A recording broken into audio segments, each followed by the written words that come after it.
오늘 새벽 기도에 나아오신 성도님 여러분을 주님의 이름으로 환영하고 축복합니다. 다 함께 사도신경으로 신앙 고백하시겠습니다. 전능하사 천지를 만드신 하나님 아버지를 내가 믿사오며 그 외아들 우리 주 예수 그리스도를 믿사오니 이는 성령으로 잉태하사 동정녀 마리아에게 나시고 본디오 빌라도에게 고난을 받으사 십자가에 못 박혀 죽으시고 장사한 지 사흘 만에 죽은 자 가운데서 다시 살아나시며 하늘에 오르사 전능하신 하나님 우편에 앉아 계시다가 저리로서 선자와 죽은 자를 심판하러 오시리라. 성령을 믿사오며 거룩한 공회와 성도가 서로 교통하는 것과 죄를 사하여 주시는 것과 몸이 다시 사는 것과 영원히 사는 것을 믿사옵나이다. 아멘. 찬송가 214장 함께 찬송하겠습니다.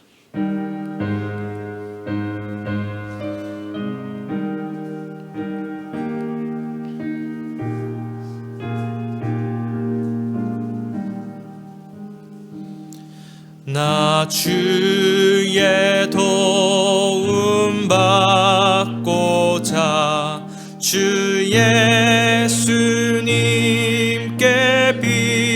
빕니다. 그 구원 허락하시사 날 받아주소서. 내 모습 이대로 주 받아주소서. 날 위해 돌아가신 주 날 받아주소서. 큰 죄에 빠져 영죽을 날 위해 피 흘렸으니 주 영상대로 빚으사 날 받아주소서. 내 모습 이대로 주 받아주소서. 날 위해 돌아가신 주 날 받아주소서. 내 힘과 결심 약하여 늘 깨어지기 쉬우니 주 이름으로 구원해 날 받아주소서. 내 모습 이대로 주 받아주소서. 날 위해 돌아가신 주 날 받아주소서. 내 주님 서신 발 앞에 나 꿇어 엎드렸으니 그 크신 역사 이루게 날 받아주소서. 내 모습 이대로 주 받아주소서. 날 위해 돌아가신 주 날 받아주소서. 아멘. 오늘 하나님께서 우리에게 주신 말씀은 마가복음 11장 27절부터 33절 말씀입니다. 마가복음 11장 27절부터 33절 말씀입니다.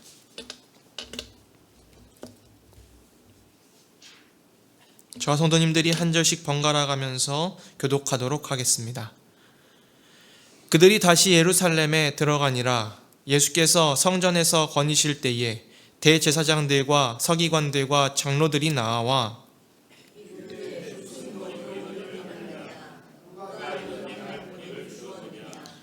예수께서 이르시되 나도 한 말을 너희에게 물으리니 대답하라. 그리하면 나도 무슨 권위로 이런 일을 하는지 이르리라.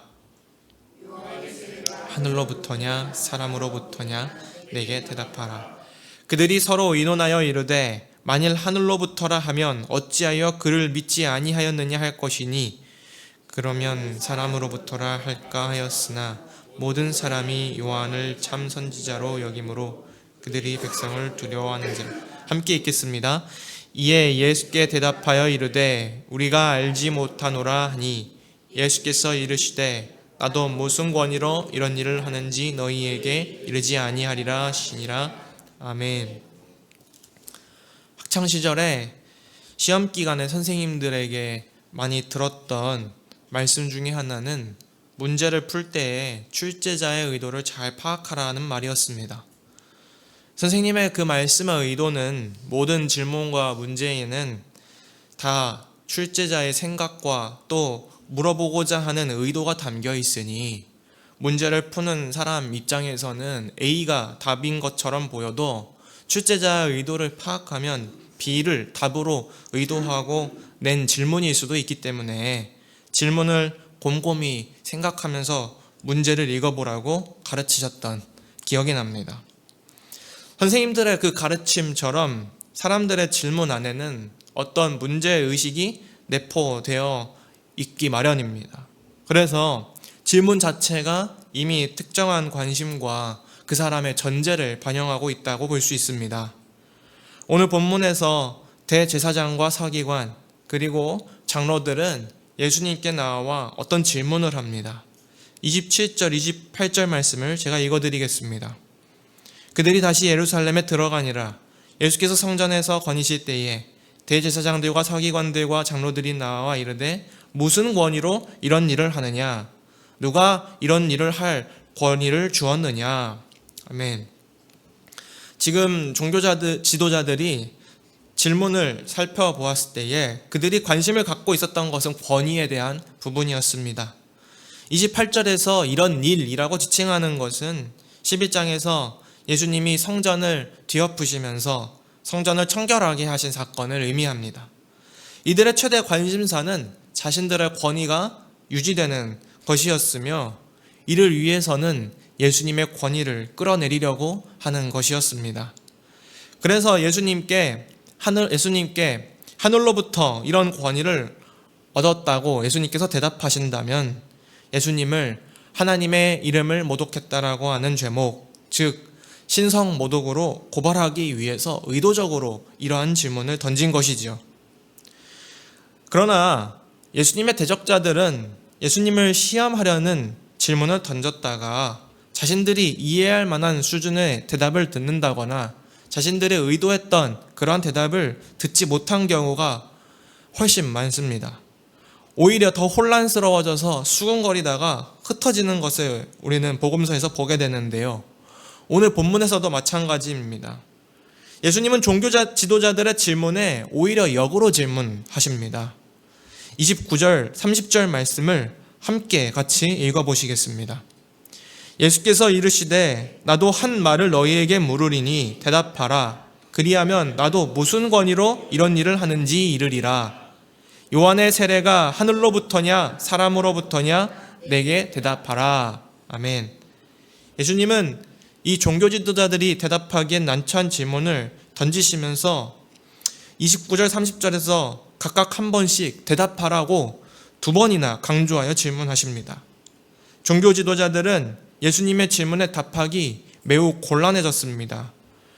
그 이유에 대해서는 31절과 32절에 기록되어 있습니다. 우리 31절 32절 말씀도 함께 같이 읽어보시겠습니다.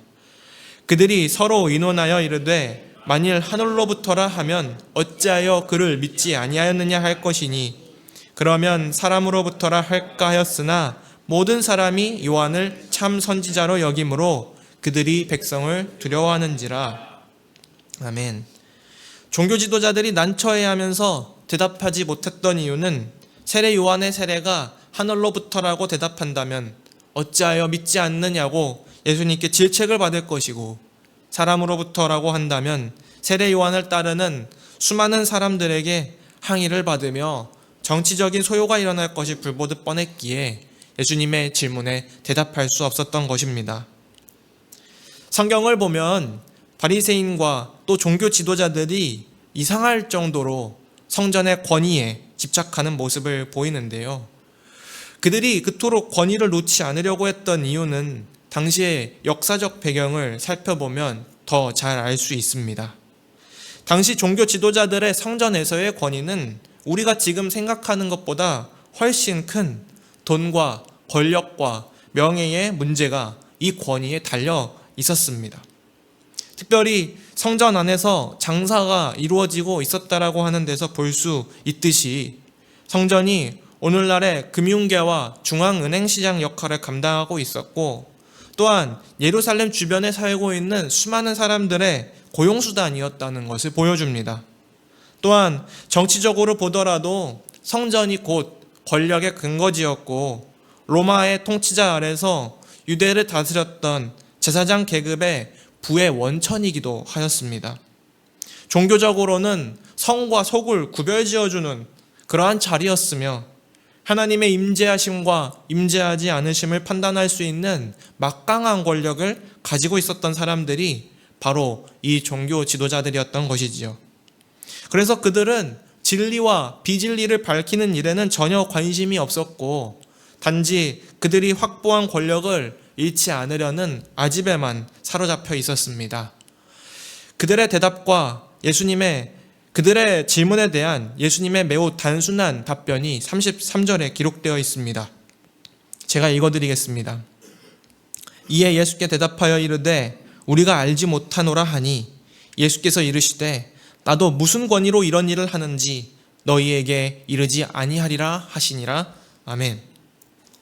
종교 지도자들의 눈을 멀게 만들었던 그 세상의 권력과 물질과 명예와 쾌락은 오늘날에도 수많은 사람들이 삶의 이유와 목표로 두는 것들이자 진리를 보지 못하도록 만드는 걸림돌이기도 합니다.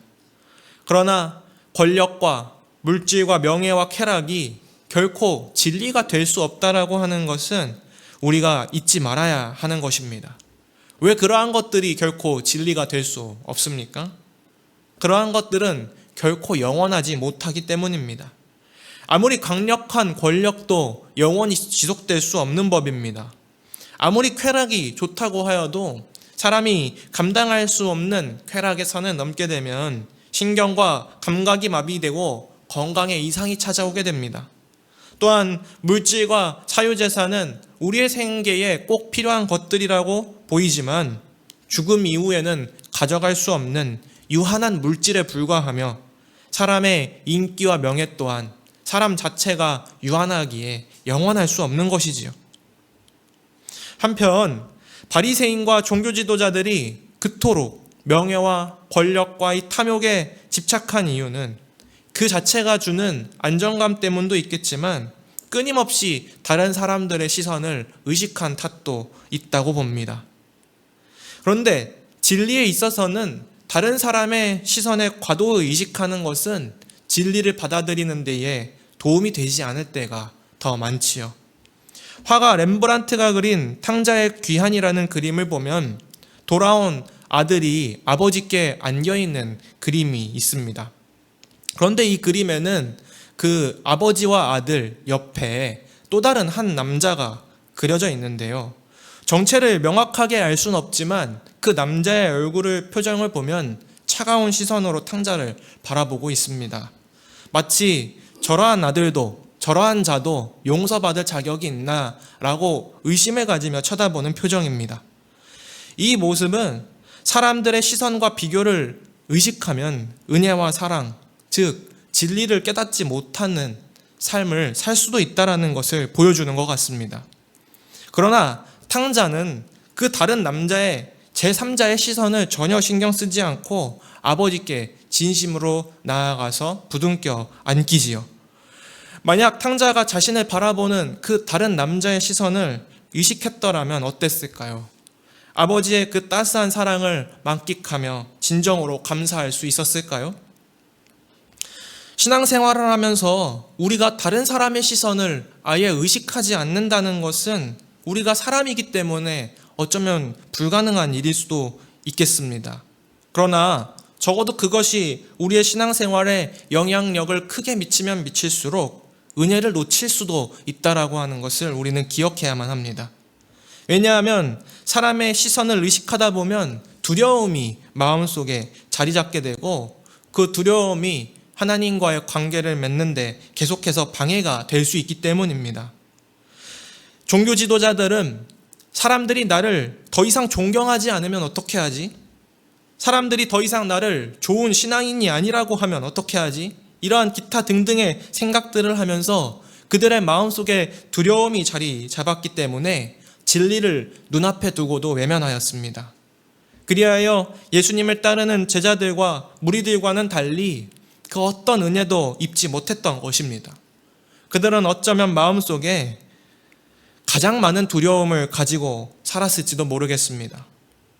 그러므로 사람의 시선과 권위, 이러한 영원하지 못한 것들에 치중하여서 살게 되면 바리새인들과 종교 지도자들이 그러했던 것처럼 진리를 분간하지 못하게 됩니다. 진리를 손에 쥐고도 다른 것들을 손에 쥐고자 손에 쥔 그 진리를 놓쳐버리고 마는 것입니다. 예수님이 주시고자 했던 진리가 무엇입니까? 그를 믿는 모든 이에게 하나님의 자녀가 되는 권세를 주시는 것이었지요. 바리새인들은 스스로 혈통적으로는 그 어떠한 종족들보다도 어떠한 민족들보다도 하나님께 택함을 받은 민족이라고 생각했지만 이것은 이미 그들에게는 떠나버린 특권이었습니다. 사랑하는 성도 여러분, 권위를 택하겠습니까? 아니면 진리를 택하시겠습니까? 사람들의 시선을 선택하시겠습니까? 아니면 하나님과의 진실한 관계를 선택하시겠습니까? 유한한 것들을 선택하시겠습니까? 아니면 무한한 것을 선택하시겠습니까? 아마 자리에 앉아서 머리로 생각할 때에 그리고 우리의 입술로 대답할 때에는 영원한 하나님과의 관계를 선택한다고 대답하기 쉽지만 실제로 이 대답에 걸맞는 삶을 살아내기 위해서는 많은 시련과 고난과 대가가 따른다는 것을 아실 것입니다. 그럼에도 불구하고 우리는 권위가 아닌 진리에 집중하는 그리스도인이기에 우리의 힘과 우리의 능력을 의지하지 않고 오늘도 성령님을 의지하여서 권위가 아닌 진리를 따르는 삶을 살 수 있기를 소망합니다. 그리하여 사람의 시선과 썩어질 것에 더 이상 관심을 두지 않고 하나님과의 관계와 영원에 속한 것들에 우선순위를 두고 살아가시는 저와 성도님 여러분 되실 수 있기를 주님의 이름으로 축복합니다. 우리가 오늘 함께 같이 기도할 때 이 기도 제목으로 함께 기도했으면 좋겠습니다. 첫째로 세상과 같이 썩어질 것들에 소망을 두지 않고 하나님의 사랑과 영원한 진리의 소망을 두고 살아가게 하소서. 둘째로 신앙생활을 할 때에 다른 사람의 시선을 과도하게 의식하지 않게 하시고 하나님의 사랑 안에서 참된 자유를 경험하게 하소서. 셋째로 사역지원부의 기도 제목입니다. 모임 중에 함께 하시는 하나님을 더욱 깊이 경험하며 모든 성도가 기도로 하나 되게 하소서. 이 기도 제목들과 개인의 기도 제목들을 놓고 자유롭게 기도하다 돌아가시겠습니다. 기도하겠습니다. 사랑과 은혜가 많으신 주님, 오늘도 수많은 사람들의 시선을 의식할 수밖에 없는 연약한 저희들임을 주님 앞에 고백합니다. 때로는 우리 안에 수많은 두려움들이 자리 잡는 것은 우리가 영원한 것들을 바라보지 못하고 예수 그리스도와 하나님의 영원하신 사랑에 집중하지 못하고 우리가 손에 잡히는 것, 눈앞에 보이는 것, 현실의 상황과 현실의 어려움과 또 두려움과 권위와 권력과 명예와 쾌락과 탐욕과 같은 것들에 우리가 집중하며 살아가다가 주님, 우리가 주님을 놓쳤음을 주님 앞에 고백합니다. 주님을 따라 살지 못함을 주님 고백합니다. 우리가 그 두려움에, 그 지식시키는 그 두려움에 주님 사로잡혔음을 주님 앞에 고백합니다. 주여, 우리의 연약함을 불쌍히 여기시고 우리를 긍휼히 여겨 주시옵소서. 우리가 날마다 주님을 더욱더 사모하고 주님을 의지하고 주님을 따르는 삶을 살아갈 수 있도록 인도해 주시옵소서. 영원한 것에 더욱더 우리의 관심을 두고 영원하지 않은 것들에 우리의 관심을 두지 않는 하나님 참된 주님의 자녀들의 삶을 살아갈 수 있도록 인도해 주시옵소서. 주님, 우리가 그렇게 살아가기 위하여 우리를 늘 붙들어 주시고 성령 충만할 수 있도록 인도하여 주시옵소서. 말씀으로 오늘도 우리를 붙들어 주시고 우리가 말씀을 사모하고 그 말씀을 읽을 때에 주님의 뜻을 우리에게 알려주옵소서. 사역지원부가 그 모임 중